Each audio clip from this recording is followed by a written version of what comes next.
Hello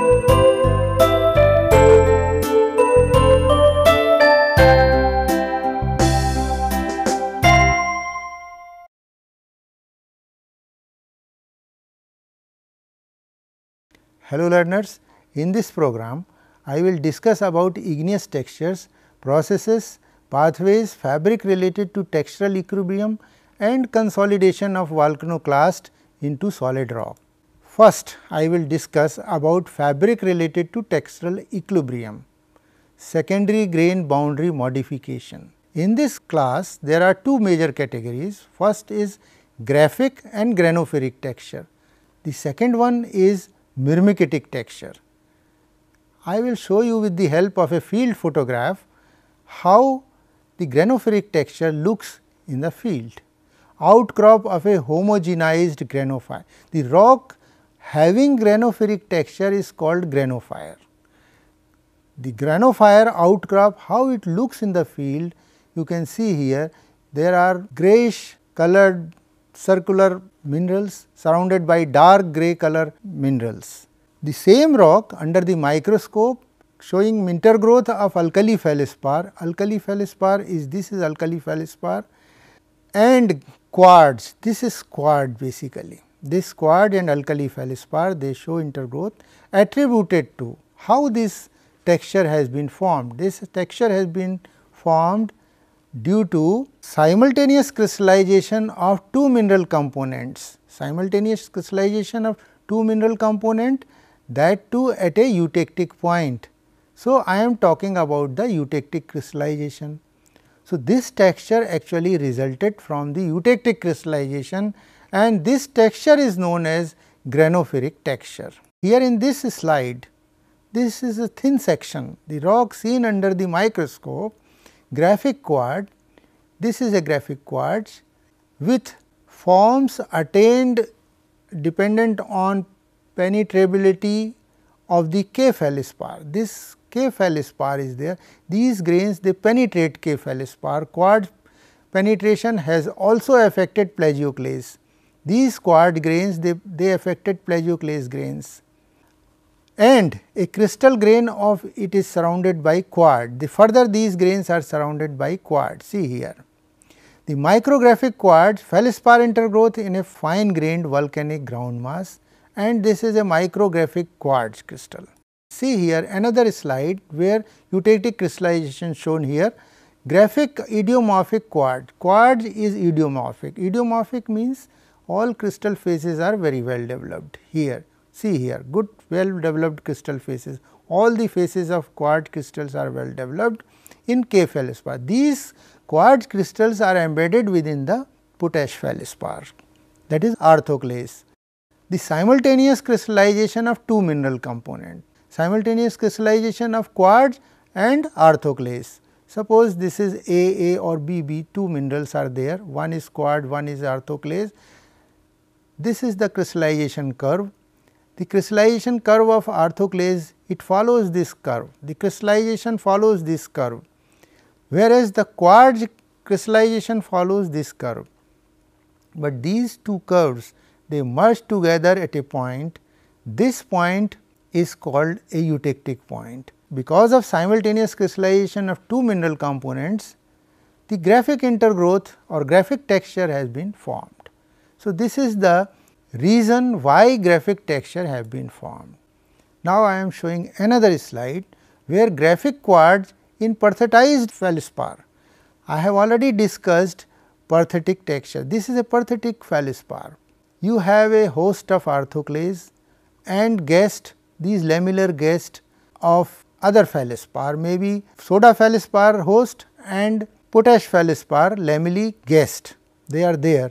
And in this feldspar, graphic quartz in perthetized K feldspar, the perthite forming solutions partly followed the contact graphic quartz K feldspar. This contact, I am talking of this contact. This contact is between quartz and perthetic orthoclase. This is not a simple orthoclase, but it is a perthetic orthoclase.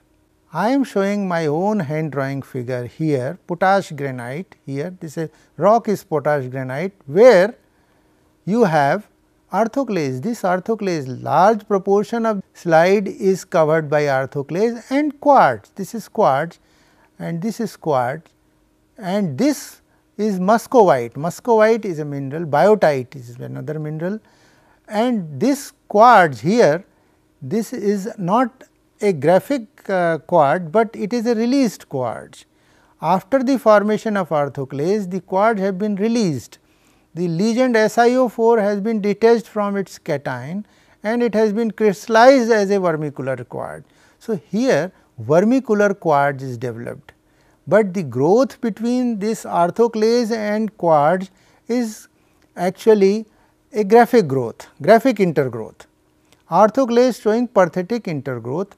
An intergrowth of vermicular quartz in a sodic plagioclase host commonly in contact with K-rich alkali feldspar, the texture is called myrmecatic texture.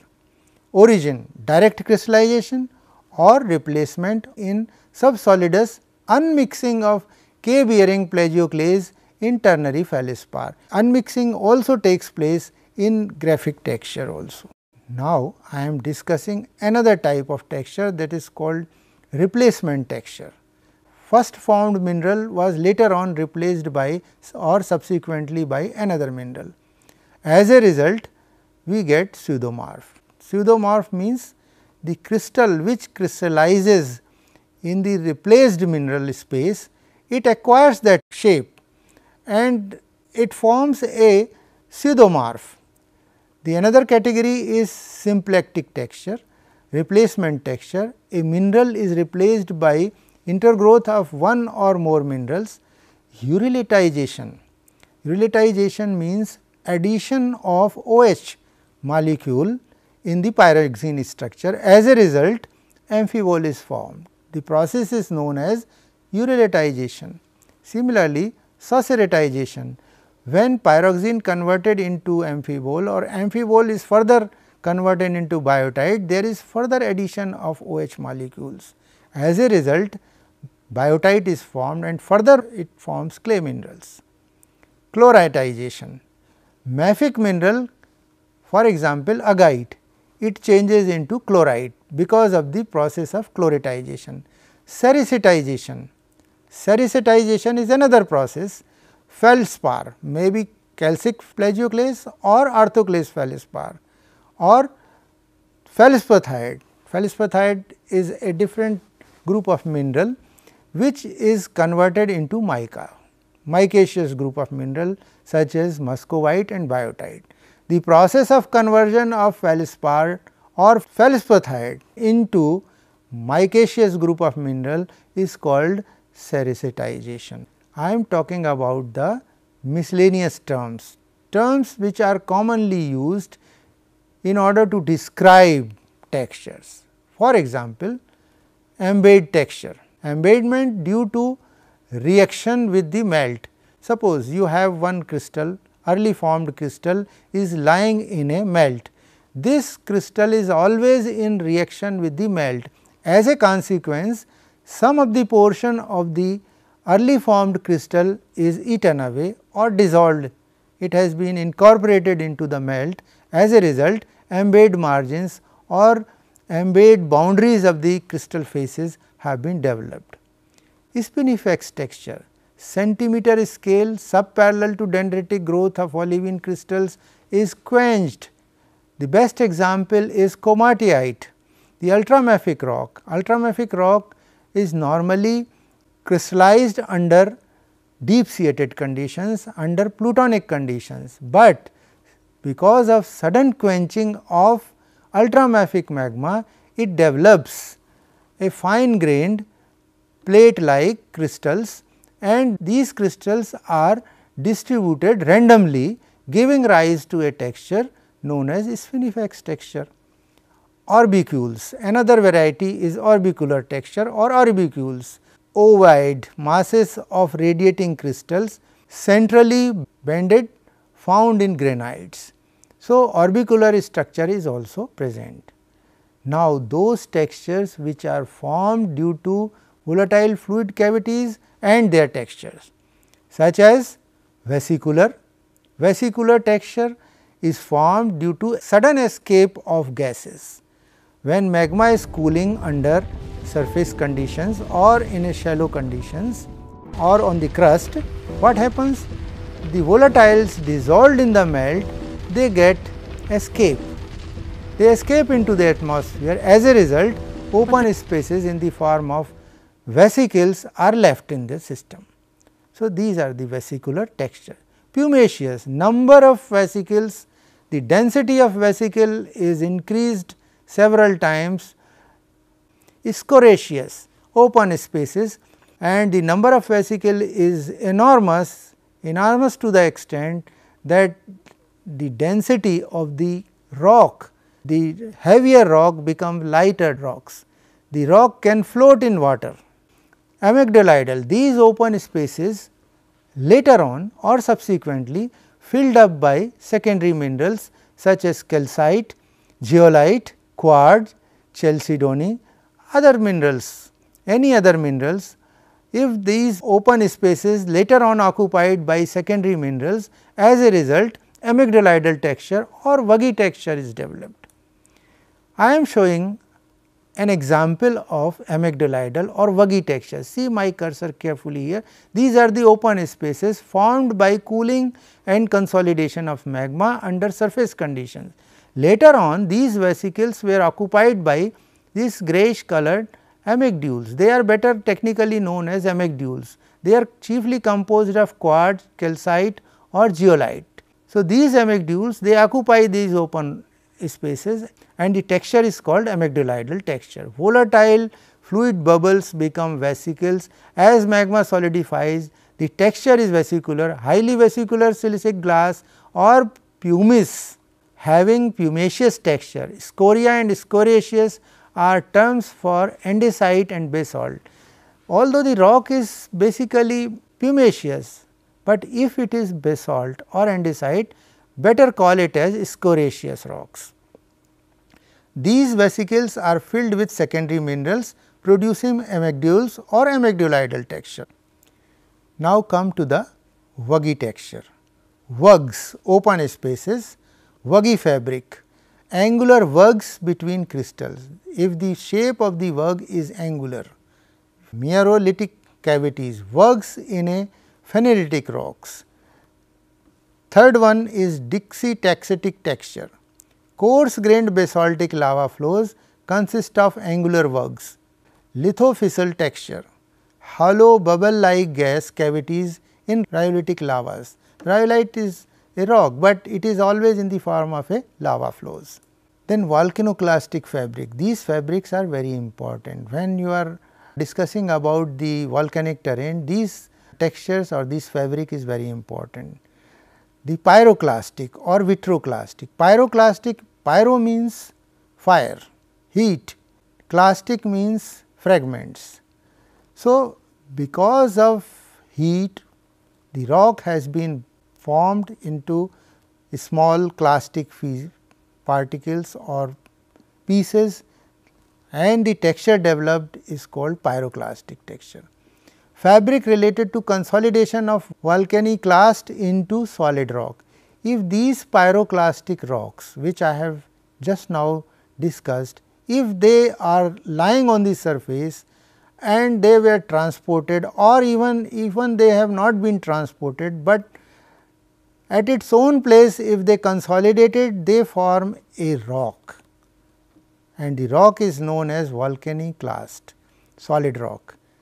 And in this case, welding and fusion is taking place. Sometimes two pieces of the volcanoclast, they get welded up or fused together. So, welding and fusion texture is developed.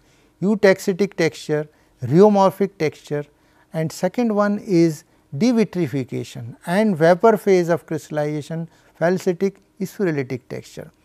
Devitrification, vitreous means glass. Devitrification, the glass which was formed during crystallization, rapid crystallization. I am talking about rapid crystallization, and rapid crystallization is taking place on surface conditions or in a shallower depth. So, the glass, the magma when crystallizes on a surface condition, the melt is directly converted into glass. Over the time period, this glass is developing crystals. The glass becomes devitrified over the time period. As a result, small tiny crystals have been developed. Here I am showing you a slide. In this section, you have lot of pumiceous material. This pumiceous material, these layers, they are lying close to each other and consolidated together and forming eutextic texture. Similarly, here in this case spherulites, these are the entire this black material is a glass. Over the time period, this crystallinity have been developed, remaining part is glass. This crystal is developed here in this part, but these crystals normally they develop towards center of the glass mass, but periphery it is always glass. Here it is glass, black colored glass. So, this kind of texture is called spherulitic texture. I am discussing about volcanoclastic fabric related to fragmentation of the magma. The magma which erupts in the form of volcano, there is a sudden blasting of the entire rock material is taking place. As a result, fragments of various sizes they have been formed. So, depending upon the size, depending upon their composition and depending upon their heritage. These are the three important bases of classification of volcanoclastic fabric. First, I will discuss about the size. They can be classified as ash particles. It is less than 2 millimeter size, sand size, silt size or clay size particles derived out of explosion of the volcanic glass or any other igneous rock, and as a result ash size particles are formed. Lapillis, the size range is 2 millimeter to 64 millimeter, pebble or granule size. They are similar to the pebble size or granule size. Blocks and bombs.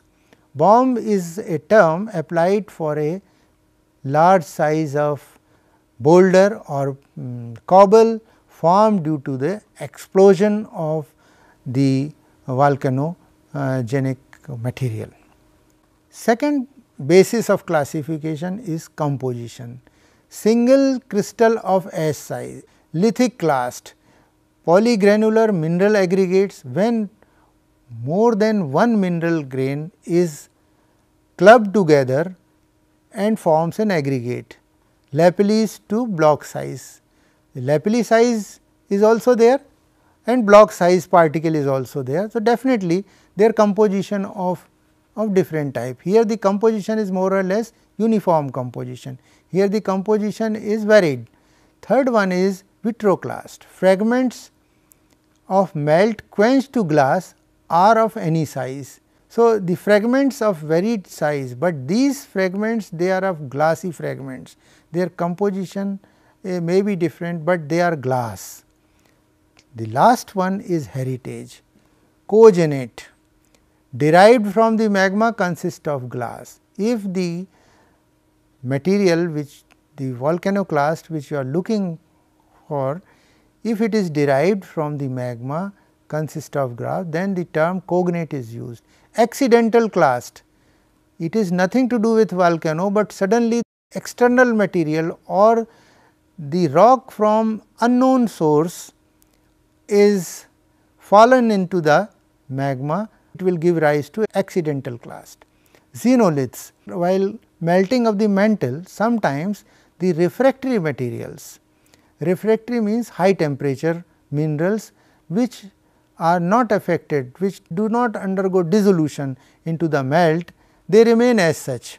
So, those minerals or those refractory minerals they remain as it is, they are called xenoliths, derived from older rocks. Normally previously existing older rocks of the vent of the volcano, if they collapse into the volcanic lava, what happens? These xenoliths are formed.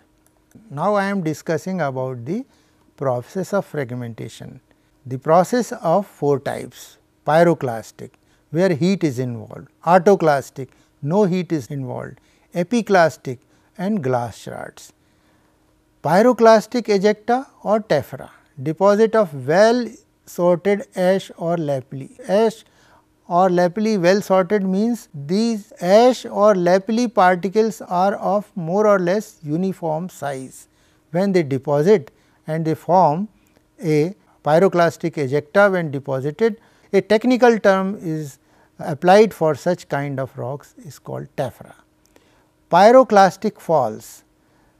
Because of volcanic explosion, maybe the surrounding rock or maybe the rock on way to the volcanism, if it has been blown up to a great height and fallen over the volcano, that kind of material is pyroclastic fall. Pyroclastic flow. Sometimes this material is large in amount and it often happens that volcanism always accompanied by rains.